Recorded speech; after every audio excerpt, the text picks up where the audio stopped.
A ver, seamos sinceros. Para cualquiera que se enfrente a la monumental tarea de redactar una tesis universitaria, el capítulo de la metodología puede parecer, bueno, una montaña insuperable.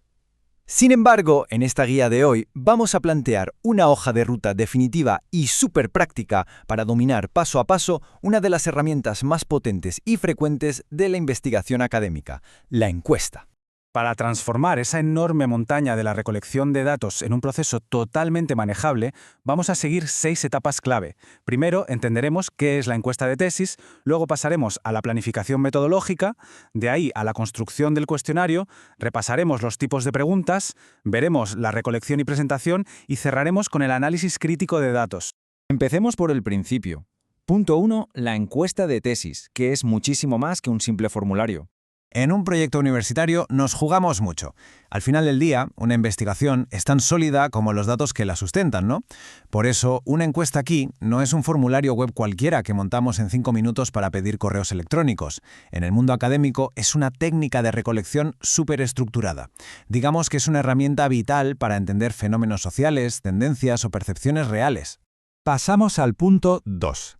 La planificación metodológica. Los cimientos de todo esto.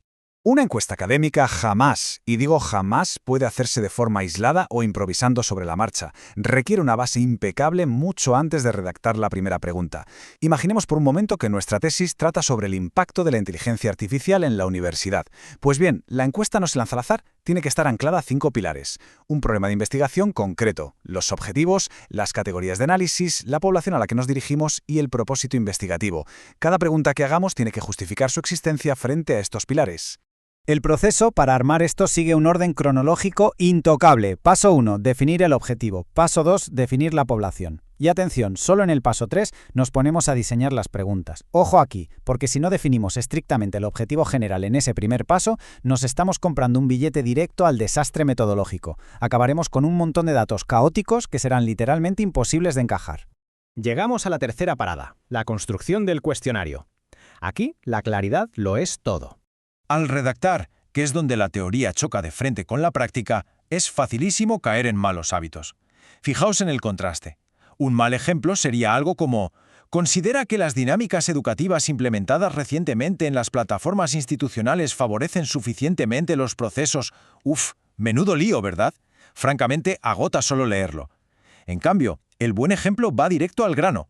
¿Considera que las plataformas virtuales favorecen su aprendizaje? ¿Es limpio, concreto y, lo más importante, respeta el tiempo de quien responde mientras nos asegura datos que sí podemos usar? Y siguiendo con la claridad, hay una trampa mortal que debemos evitar a toda costa: las preguntas dobles. Nunca bajo ningún concepto hay que meter 2 ideas distintas en la misma pregunta. Imagina preguntar si las clases virtuales y los profesores son buenos en la misma frase. Si alguien responde sí, ¿a qué se refiere? ¿A las clases? ¿A los profesores? ¿A los dos? Es un auténtico desastre metodológico. Las ideas siempre por separado. Punto 4. Hablemos de los tipos de preguntas para estructurar nuestra investigación. La estructura que elijamos aquí va a determinar el éxito de nuestro análisis después. Tenemos opciones claras. Las preguntas cerradas, que nos dan datos súper rápidos de cuantificar y fáciles de analizar. Luego están las abiertas, que aportan muchísima más profundidad, aunque preparaos porque analizarlas lleva su tiempo. Y, por supuesto, las escalas de valoración, como las famosísimas escalas de Likert. Estas últimas son una maravilla en la investigación educativa porque nos permiten medir con precisión milimétrica el grado de satisfacción o percepción sobre cualquier tema.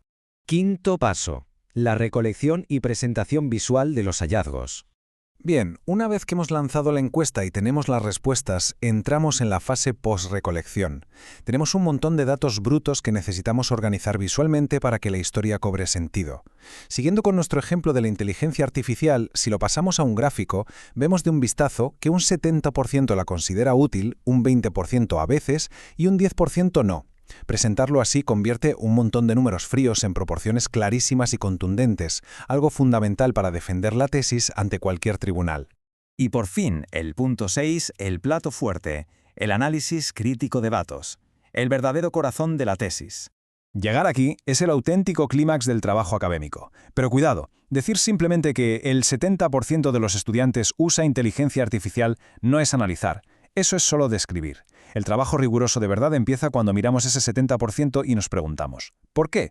Hay que escarbar, buscar las implicaciones subyacentes, ver si hay dependencias tecnológicas y entender el impacto real de lo que estamos estudiando. Ahí, justo ahí, es donde reside el valor espectacular de nuestra investigación. Y todo este análisis profundo desemboca en las conclusiones del proyecto. Aquí no valen las opiniones al azar. Las conclusiones tienen que ser respuestas contundentes basadas en la evidencia empírica. Tenemos que dejar clarísimo qué aprendimos, qué tendencias emergieron, qué comportamientos vimos y, muy importante, qué recomendaciones prácticas podemos aportar. Y absolutamente todo esto sale de esa interpretación crítica de la encuesta que acabamos de hacer. Para ir cerrando, nos gustaría que nos quedáramos con una idea fundamental. Los datos adquieren valor cuando somos capaces de interpretarlos críticamente y convertirlos en conocimiento. Una encuesta bien construida no es solo una máquina de recolectar números, es una herramienta que nos da el poder de entender y transformar la realidad. Así que, con esta estructura ya dominada, la pregunta que queda no es cómo hacer la tesis, sino qué nueva y sorprendente verdad revelarán los datos en nuestra próxima investigación.